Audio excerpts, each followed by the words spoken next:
করজোড়ে হয়তো সৃষ্টিকর্তাকেই স্মরণ করলেন আকবর আলী। কয়েক মুহূর্ত আগেই তিনি জানতে পেরেছেন কি ভীষণ চাপের মুহূর্ত পার করে এশিয়া কাপ রাইজিং স্টার্সের ফাইনালে উঠে গেছে তারা, এবং সেটা সেমিফাইনালের মহারণে ভারতকে হারিয়ে, এবং তা সুপার ওভারে।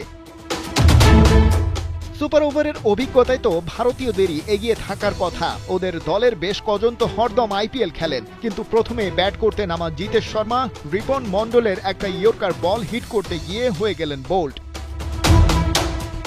নাটকীয়তার আরও বাকি, কারণ পরের বলেই আশুতোষ শর্মা ক্যাচ তুলে দিলেন জাওয়াদ আবরারের হাতে। সুপার ওভারে 0 রানে অল আউট ভারত।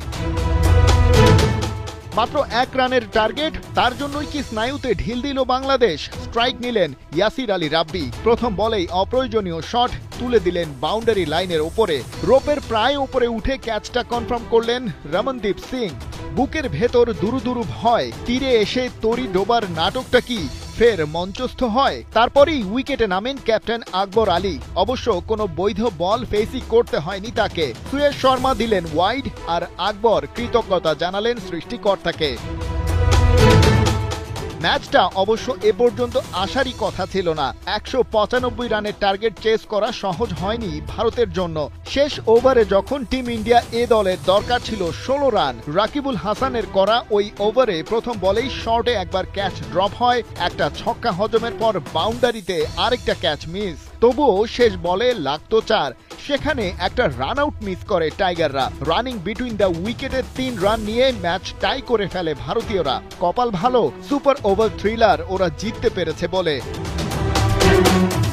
এই ইনিংসে হার্ড হিটার ক্যালিবার দিয়ে নজর কাড়া বৈভব সূর্যবংশীকে 38 রানেই বেঁধে ফেলতে পেরেছিল টাইগাররা। যদিও ওই রান তিনি করেছিলেন মাত্র 15 বল খরচায়, আর ওপেনার প্রিয়ন্স আরিয়া 23 বলে করেছেন দলের হয়ে সর্বোচ্চ 44।